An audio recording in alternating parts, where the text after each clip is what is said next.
सभी साथियों का स्वागत करता हूं अपने YouTube चैनल सुरेंद्र सिंह बोरा में। साथियों, जैसा कि एक महत्वपूर्ण सूचना उत्तराखंड राज्य से आ रही है, जो कि बीएड ब्रिज कोर्स प्रशिक्षित उम्मीदवारों की है। आप सभी लोग जैसा कि जानते हैं, हम लोगों का एक प्रतिनिधि मंडल जो है कि देहरादून में सचिवालय में गया हुआ है, और मैं उन सभी साथियों को सैल्यूट करता हूं जिन्होंने ये मुहिम की जिम्मेदारी ली, और उन सभी महिला शिक्षिकाओं को भी मैं नमन करता हूं जिन्होंने आगे आकर के इस जिम्मेदारी को संभाला और इस जिम्मेदारी के नेतृत्व को तैयार हुई।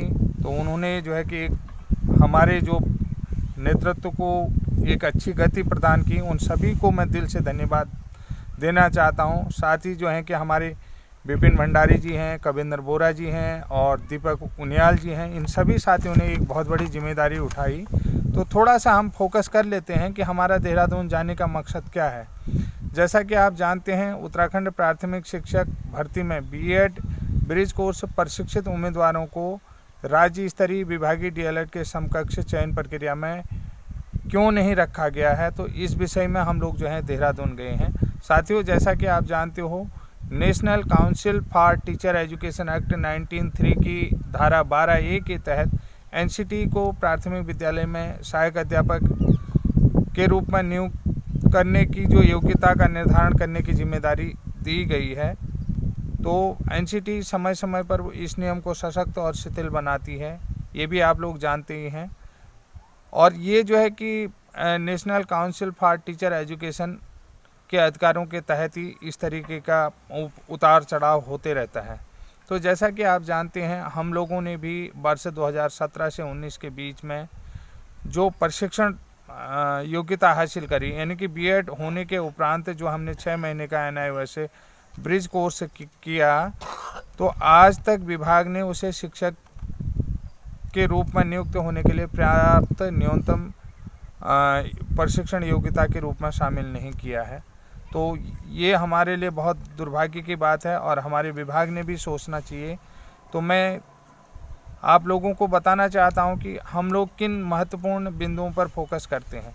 जैसे कि आप लोग जानते हैं कि एनसीटी का जो नोटिफिकेशन है, तो उसके साथ एनआईओएस 6 महीने का ब्रिज कोर्स कार्यक्रम प्राथमिक विद्यालय में शिक्षक के रूप में नियुक्त होने वाले उम्मीदवारों के लिए पर्याप्त न्यूनतम प्रशिक्षण योग्यता के रूप में आईटी अधिनियम के अनुसार जो है कि हमने ये कोर्स किया। तो यानी कि अर्थात ये आईटी के अधिनियमों के तहत और पर्याप्त टीचर बनने के लिए एक पर्याप्त योग्यता है। इसके अलावा किसी अन्य योग्यता की ज़रूरत नहीं है। जैसा कि आप जानते हैं कि टीचर बनने के लिए टीईटी प्रथम उत्तीर्ण होना मस्ट है, वो तो है ही है। वो इनिशियल अलग सी जो है कि आवश्यक योग्यता है, वो है। इसके अलावा जो है कि राज्य सरकार द्वारा जो शिक्षक नियुक्ति के लिए आवश्यक योग्यता के संबंध में जो नियमों में संशोधन 14 दिसंबर 2018 को किया है, तो वो एनसीटी के नियमों से मैच नहीं करता है, एनसीटी के नियमों के अनुसार जो है नहीं है।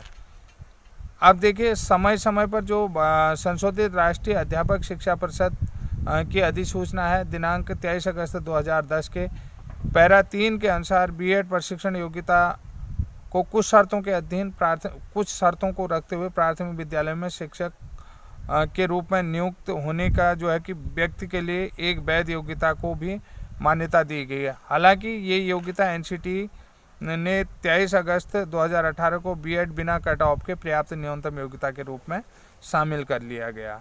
तो साथियों, अब बात करते हैं कि एनसीटी के रेगुलेशन 2014 के पैरा 6 में एनसीटी के शिक्षक प्रशिक्षण कार्यक्रम की जो तुलना होती है, तो ये तुलना का अगर प्रश्न उठता है कि जैसे राज्य सरकार कहती है कि 6 महीने का ब्रिज कोर्स जो है कि ये कोई योग्यता नहीं है या कम है, और विभागीय डीएलएड की योग्यता जो है कि ज़्यादा है, अगर ऐसा कहीं पर प्रश्न उठता है, तो इस तरीके के अवैध है या वैध है का निर्णय जो है कि परिषद के पास होता है, यानी कि परिषदीय काउंसिल के पास इस तरीके का ये अधिकार जो है कि प्रशिक्षण उसके पास होता है।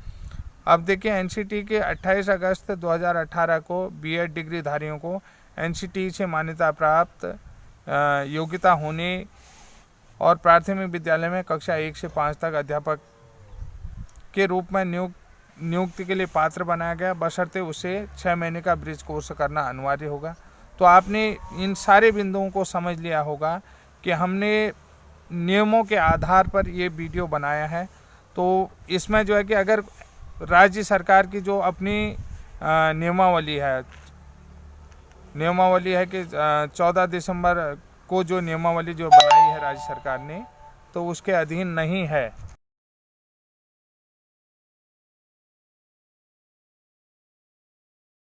साथियों, जैसा कि आप जानते हो 14 दिसंबर 2018 का जो राज्य सरकार की नियमावली है, तो वो एनसीटी के नियमावली से मैच नहीं करता। तो यहाँ पर जो है कि जब दो नियमावलियों में विवाद होता है, तो उसमें जो है कि प्रेफरेंस फिर सेंट्रल वाली नियमावली को, सेंट्रल लॉ को जो है कि प्रेफरेंस दिया जाता है। जैसे अगर स्टेट लॉ और सेंट्रल लॉ आपस में टकरा रहे हैं तो प्रेफरेंस सेंट्रल लॉ को दिया जाता है। इस बात को भी मैं आपको बता देता हूँ। अगर कहीं पर जो 2 डिग्रियाँ हों तो उसे कम या ज़्यादा कहा जाता है, तो ये डिग्री कम है, ये ज़्यादा है, तो इसका अधिकार जो है कि इसका निर्णय जो है कि परिषद करेगी। जो भी परिषद, जैसे एनसीटी है, तो ये डिग्री उसका निर्णय जो है कि परिषद करती है, ये कम है, ये ज़्यादा है।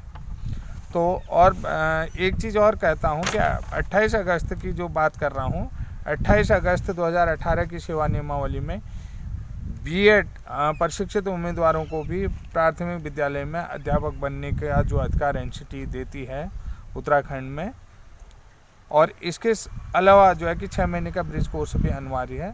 तो इसलिए जो है कि एनसीटी हमारी जो डिग्री है बीएड प्लस 6 महीने का ब्रिज कोर्स, वो टीचर बनने के लिए पर्याप्त न्यूनतम योग्यता है। इसके अलावा हमें टीटी फर्स्ट होना चाहिए या सीटीईटी फर्स्ट होना चाहिए। तो साथियों, अभी तक जो है कि विभाग ने हमारी बात को नहीं माना है। तो हम लोगों का जो है प्रतिनिधिमंडल जो है कि देहरादून में इस समय है। अब कितना समय लगता है, शायद मुलाकात मुख्यमंत्री जी से भी होगी, और जो है निदेशालय में भी माननीय शिक्षा निदेशक प्रारंभिक श्री उनियाल जी से भी हमारा डेलीगेशन मुलाकात के लिए वेट कर रहा है। तो साथियों, आज हो सकता है मुलाकात हो जाए। तो इसलिए जो है कि इस समय जो है कि बहुत बड़ी सूचना आप लोगों को दे रहा हूँ। तो प्लीज़ वीडियो को जितना हो सके उसे शेयर करें, सब्सक्राइब करें। आपको ऐसी महत्वपूर्ण सूचनाएं मैं देते रहूँगा कि आगे क्या हो रहा है। जय हिंद, जय उत्तराखंड।